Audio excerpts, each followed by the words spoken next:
ये है तालिबान, वो देश जहां आज महिलाएं हिजाब में बंद हैं। सर से लेकर पैर तक शरीर के कतरे कतरे को छिपाने का कानून इस देश में बनाया गया है। ऐसा ना करने पर कोड़े और पत्थर से मारने की सजा मिल रही है। महिलाओं का कॉलेज जाना एकदम बंद है और ना ही काम करने की उन्हें इजाजत है। तालिबान में आलम कुछ ऐसा है कि महिलाओं के लिए गरीबी, बर्बादी और दर्द से ज्यादा कुछ बचा नहीं है। यहाँ तो महिला का एक शब्द भी बोलना तक बैन कर दिया गया है। और ये हालात केवल तालिबान की ही नहीं बल्कि दुनिया के कई मुस्लिम देशों में महिलाओं की स्थिति कुछ ऐसी ही है। वही तालिबान के पड़ोस में जरा नजर घुमाए तो एक देश ऐसा भी है जो कट्टरता की इस सोच को एकदम नकार रहा है। जहां तालिबान में लड़ाई कट्टरता को इम्प्लीमेंट करने की है, वहीं ये देश मुस्लिम देशों के लिए एक अलग मिसाल खड़ी कर रहा है। और ये देश है ताजिकिस्तान, जहां की ऑलमोस्ट 95% आबादी मुस्लिम है।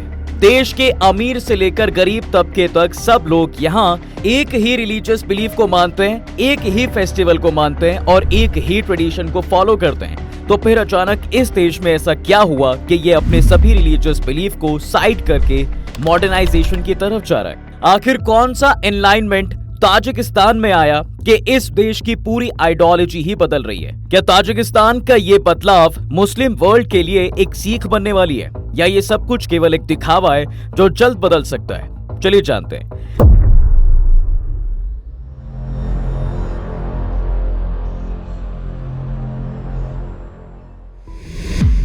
महिलाओं की आवाज इंटीमेट होती है, इसलिए उन्हें पब्लिक जगहों पर चुप रहना चाहिए। उन्हें बोलने का कोई हक नहीं है, ये कहना है आज के तालिबान का, जिसने महिला का बोलना तो छोड़िए, गाना सुनने तक पर पाबंदी लगा दी है। और ये कहानी केवल तालिबान की नहीं है बल्कि ईरान से लेकर कई मुस्लिम देशों की है। खुद पड़ोस में बैठा बांग्लादेश भी आज शरिया लॉ की दिशा में ही जा रहा है। लेकिन ताजिकिस्तान वो देश है जो इन सभी कट्टर विचारधाराओं के ऑपोजिट जा रहा है। इंटरनेशनल पॉलिटिक्स में ये नाम आपके लिए नया जरूर होगा, लेकिन जिस तरह के कानून ये पिछले कुछ महीनों में सामने लेकर आया है, उससे तो ऐसा ही लग रहा है कि ये अपने पड़ोसी देश के लिए एक मिसाल साबित होने वाला है। जहां की 95% प्योर मुस्लिम लोग होने के बाद भी यहाँ हालात कुछ ऐसे हैं कि वहां की सरकार ने हिजाब और दाढ़ी बढ़ाने पर रोक लगा दी। इसके अलावा बच्चे सार्वजनिक रूप से धार्मिक आयोजनाओं में शामिल नहीं हो सकते। सरकार देश में मस्जिदों को भी बंद कर रही है और उनकी जगह प्राइवेट शॉप्स या बिजनेस ले रही है। मगर ये जानने के बाद आप ये जरूर सोच रहे होंगे कि भला ऐसा कैसे हो रहा है? बाकी मुस्लिम देशों से हटके ये दूसरे रास्ते पर कैसे चल रहा है? ये सब बदलने वाला कोई और नहीं बल्कि खुद वहाँ के राष्ट्रपति इमोमाली रहमोन हैं। और ये सब कोई एक रात में नहीं हुआ, बल्कि वो हमेशा से ये बयान देते रहे हैं कि हिजाब जैसे कपड़े विदेशी ड्रेस कोड हैं। वो तो पब्लिक प्लेस पर इसे पहनने के खिलाफ बोलते रहे हैं। रहमोन के सत्ता में आने के बाद से ही हिजाब पर अनाधिकारिक तौर पर बैन दिखने लगा था। हालांकि इस पर कोई नियम या कोई सजा नहीं थी, पर अब लगभग 2 महीने पहले इस देश ने संसद में बकायदा प्रपोजल पास करते हुए हिजाब पर पाबंदी लगा दी है, जिसके तहत हिजाब पहनने, बेचने, खरीदने और इसे बढ़ावा देने पर भी स्ट्रिक्ट बैन है। यानी अगर कोई देश में मामूली सा आदमी भी इस तरह के काम में इन्वॉल्व होता हुआ दिखाई देगा तो उसके खिलाफ बहुत बड़ा एक्शन सरकार ले सकती है, फिर चाहे वो महिला हो या आदमी। खुद यहाँ की सरकार की तरफ से बयान मिलते हैं कि ये पाबंदी बोलने भर को नहीं है, बल्कि अगर कोई महिला नियम तोड़ती दिखी तो उस पर लगभग $700 जुर्माना लगेगा। अगर किसी सरकारी पद पर काम करती महिला ने ऐसा किया तो उसे कई गुना ज्यादा पेनल्टी देनी होगी। हिजाब ही नहीं, ताजिक सरकार ने कई धार्मिक प्रैक्टिस पर रोक लगा दी है।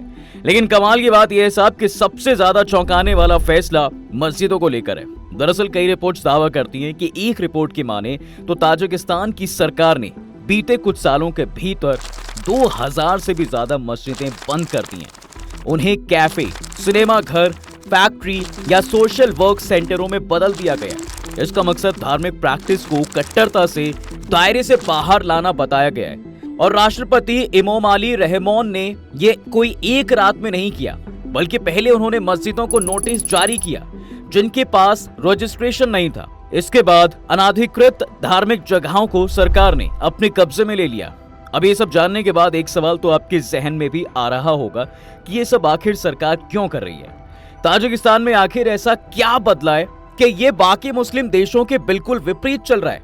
इस सवाल के कई जवाब हैं और कई वजह, जिन्हें जानने के लिए अगर हम इतिहास में पीछे जाएं तो ये समझ में आता है कि ताजिकिस्तान अपने इतिहास से ही कभी एक कट्टर मुस्लिम देश नहीं रहा, बल्कि इसका इतिहास तो हमें सोवियत संघ से जुड़ता मिलता है। जी हाँ, 1991 में यूएसएसआर के टूटने से पहले ताजिकिस्तान असल में रशिया का एक शहर हुआ करता था। फिर जब इसकी पहचान एक देश के रूप में हुई तो ये देश तेजी से आर्थिक संकट और गरीबी की तरफ झुकता चला गया। सेंट्रल एशिया में होने की वजह से एक तो पहले ही ये देश लैंडलॉक्ड था, ऊपर से नए राष्ट्र बनने की वजह से इसके सामने सबसे बड़ा सवाल ये था कि आखिर पॉलिटिकल पावर कौन संभालेगा, कौन होगा जो देश के भविष्य को लीड करेगा। इसी सत्ता को तो पाने की चाह में तब इस देश ने कई पॉलिटिकल ग्रुप्स को उभरते देखा जो देश की कमान तो लेना चाहती थी, लेकिन राजनीति से ज्यादा ये ताकत अपने आप को धार्मिक कट्टरताओं से जोड़कर रखती थी। ये ताजिकिस्तान में वो दौर था जब नई मस्जिदें बनाई गई, यहाँ प्रार्थना के लिए ज्यादा लोग इकट्ठा होने शुरू हुए, ज्यादा इस्लामी समूह सामने आए और ज्यादा महिलाएं और पुरुष इस्लामी शैली के कपड़े पहनने लगे। साथ ही एक सबसे बड़ा चेंज ये हुआ कि ताजिकिस्तान और अफगानिस्तान के बॉर्डर इलाकों में इस्लामिस्ट आर्म्ड ग्रुप्स एक्टिव हो गए। इसी का नतीजा ये निकला कि आजादी के लगभग 6 सालों के बाद तक भी देश युद्ध की आग में जलता रहा। इस बीच कई कट्टरपंथी ताकतें उभर कर आईं। वो आपस में लड़कर सत्ता पाना चाहती थीं। इसमें कई लोग मारे गए, देश में गरीबी बढ़ती चली गई, आम लोगों की हालत बद से बदतर हो गई। और इन सब के बीच लोगों के दिल में उम्मीद तब आई जब साल 1994 में आजाद ताजिकिस्तान में पहला आम चुनाव हुआ। अब तक रहमोन भी राजनीति में आ चुके थे और इसलिए जब पहले चुनाव हुए तो रहमोन ने जीत पाई। वो ताजिकिस्तान के लिए राजनीति के लिए एक नए सूरज बनकर उभरे, जिनके ऊपर देश को गरीबी और भुखमरी से निकालने की रिस्पॉन्सिबिलिटी आ गई थी। लेकिन रहमोन ने सत्ता में आते ही नकेल कसनी शुरू की कि कट्टर संगठन के ऊपर। उनका मानना था कि ये धार्मिक संगठन ही थे जिन्होंने सिविल वॉर के दौरान देश को सबसे ज्यादा नुकसान पहुंचाया, इसलिए वो चाहते थे कि सभी इस्लामी संगठन बैन हो जाएं, और उन्होंने ऐसा ही किया। सत्ता में आने के बाद से ही वो देश को धार्मिक कट्टरता से दूर ले जाने के हक में रहे। तभी तो आज से 17 साल पहले भी उन्होंने इस्लामी कपड़ों पर बैन लगाने की कोशिश की थी। खुद रिपोर्ट्स बताती हैं साहब कि हिजाब पर सख्ती 2007 में शुरू हुई थी, जब ताजिक शिक्षा मंत्रालय ने छात्रों के लिए इस्लामी कपड़ों और पश्चिमी शैली की मिनी स्कर्ट दोनों पर प्रतिबंध लगा दिया। बाद में इस प्रतिबंध को सभी सार्वजनिक संस्थानों तक बढ़ा दिया गया। इसके बाद सरकार ने ताजिकिस्तान के कपड़ों और परिधान को प्रमोट करना शुरू किया। इसके लिए फोन कॉल्स के जरिए घर घर तक मैसेज पहुंचाए गए। हालांकि इस तरह के बदलाव के लिए उन्हें देश के अंदर और बाहर भी विरोध झेलना पड़ा, लेकिन उन्होंने हार नहीं मानी। साल दर साल रहमोन का दबदबा बढ़ता गया, साथ ही सेक्युलर विचारधारा की तरफ झुकाव भी बढ़ा। हालांकि राजनीति के शुरुआती दिनों में उनका झुकाव धर्म आधारित राजनीतिक पार्टियों की तरफ था, लेकिन बाद में अपने ही देश के कट्टरपंथी संगठन इस्लामिक पुनर्जागरण पार्टी को भी रहमोन ने बैन कर दिया, जिन्हें पहले राजनैतिक दलों का दर्जा मिला हुआ था। दूसरे देशों ने भी कहा कि राष्ट्रपति धार्मिक आजादी से छेड़खानी कर रहे हैं। इसके बाद भी रहमोन सत्ता में बने रहे और बदलाव करते रहे। साल 2015 में भी उन्होंने हिजाब बैन के लिए एक बहुत बड़ा आंदोलन छेड़ा और अपने इस आंदोलन में उन्होंने साफ कहा था कि हिजाब खराब शिक्षा और असभ्यता का सबूत है। उनके इस आंदोलन को एक बड़ी आवाज तब मिली जब साल 2016 में सबसे बड़े बदलाव हुए। इसके तहत ताजिकिस्तान के संविधान में संशोधन करके राष्ट्रपति के कार्यकाल की संख्या की सीमा हटा दी गई। उन्होंने उन धर्म आधारित राजनीतिक दलों पर भी प्रतिबंध लगा दिया जो उनकी पार्टी को चुनौती दे सकते हैं। मतलब एक तरह से रहमोन का सत्ता पर बना रहना इंडेफिनिट पीरियड के लिए हो गया और अब उन्हें वहां से कोई हटा नहीं सकता। इसके अलावा कोई उन पर उंगली भी नहीं उठा सकता है, क्योंकि वहां राजनीतिक असहमति पर भी कंट्रोल है, जिससे जनता सड़कों पर नहीं आ पाती। इसके अलावा रूस के ही राष्ट्रपति की तर्ज पर इस देश के लीडर ने भी संविधान में ऐसे बदलाव कर दिए जिससे वो चुनाव लड़े बगैर भी लंबे समय तक सत्ता में रह सकते हैं। अब देखा जाए तो उनके इतने लंबे कार्यकाल में बहुत से बदलाव हुए हैं, लेकिन कुछ लोग मानते हैं कि रहमोन का हिजाब बैन ताजिकी संस्कृति को बढ़ावा देने के उनके एजेंडे के हिस्से के रूप में आता है, जिसका उद्देश्य है सार्वजनिक धार्मिकता को कम करना है। रहमोन जिस धर्मनिरपेक्ष राज्य को मानते हैं, उसके प्रमुख के रूप में यह प्रतिबंध उनकी राजनीति और सत्ता पर पकड़ बनाने के लिए लिया गया है। इसके अलावा जनता को भी ये मानना है कि ऐसे फैसलों के सहारे रहमोन वेस्टर्न मॉडर्नाइजेशन को बढ़ावा देना चाहते हैं, जो कि ताजिक कल्चर के लिए एक बहुत बड़ा खतरा है। वहीं सरकार का पॉइंट ऑफ व्यू सुने तो उनका मानना है कि वो ये बैन देश के भले के लिए ले रहे हैं। वो इससे धार्मिक डिबेट से निकलकर देश को बाकी देशों से भी जोड़ना चाहते हैं। उनके हिसाब से धार्मिक पहचान देश के विकास में बाधक है। इस प्रतिबंध का उद्देश्य अपनी राष्ट्रीय सांस्कृतिक मूल्यों की रक्षा करना है। इससे अंधविश्वास और उग्रवाद से लड़ने में मदद मिलेगी। अगर आप सोच रहे हैं कि उनका ऐसा क्यों मानना है, तो दरअसल ताजिकिस्तान की प्रॉब्लम हिजाब बैन की नहीं है, बल्कि इनके पिछले कुछ सालों का रिकॉर्ड देखें तो देश में धार्मिक कट्टरता युवाओं में खास तौर पर बढ़ी है। अभी कुछ महीने पहले की बीबीसी की खबरें देखेंगे तो पाएंगे कि ताजिकिस्तान के कई युवा रेडिकल माइंडसेट में पड़ते जा रहे हैं। खुद ऐसी खबर है कि सरकार भी मानती है कि पिछले कुछ वर्षों में ताजिक नागरिकों ने आईएसआई खूब ज्वाइन की है। इसी साल मार्च में मॉस्को के क्रॉक सिटी हॉल में आतंकी हमले में ताजिक नागरिक के शामिल होने के सबूत मिले थे। इस हमले में 140 से अधिक लोगों की मौतें हुई थी। यही नहीं, मिडिल में ईस्ट में लगी लड़ाई में भी कई ताजिक युवा अपनी जान दे रहे हैं। खासकर सीरिया में ऐसे कई ताजिक नागरिक हैं जो इस्लाम की लड़ाई में शामिल हैं। खुद आंकड़े भी बताते हैं कि 2014 में 200, 2015 में 1000 और 2018 में आईएसआईएस में शामिल होने के खातिर सीरिया और इराक जाने वाले ताजिकों नागरिकों की संख्या लगभग 1000 थी। रहमान इस कट्टर पंथ को खत्म करना चाहते हैं जो देश को बर्बाद कर सकता है। उनका मानना है साहब कि रेडिकल माइंडसेट ही देश को बर्बाद कर सकता है और इसे देश से उखाड़ फेंकना बहुत जरूरी है। उनका मकसद ताजिकिस्तान को लोकतांत्रिक, संप्रभु, कानून आधारित और धर्मनिरपेक्ष देश बनाना है। उन्होंने लोगों को अपने दिल में ईश्वर से प्रेम करने की सलाह दी है और अपने देश को इस तरफ जाने से बचाने के लिए ही उन्होंने ईदी तक को बैन कर दिया है।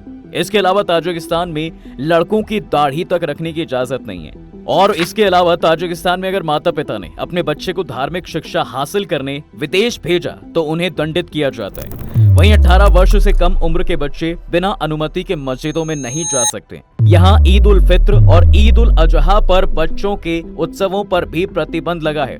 एक रिपोर्ट के मुताबिक 18 वर्ष से कम उम्र किशोर शुक्रवार की नमाज में हिस्सा नहीं ले सकते। 2015 में ताजिकिस्तान की धार्मिक मामलों की राज्य समिति 35 वर्ष से कम उम्र के लोगों के हज यात्रा पर जाने पर प्रतिबंध लगा चुकी है। और ये सब यहीं तक सीमित नहीं है, महिलाओं के लिए भी ताजिकी सरकार ने हिजाब तो बैन किया है, मगर कुछ खास रूल्स भी बनाए हैं।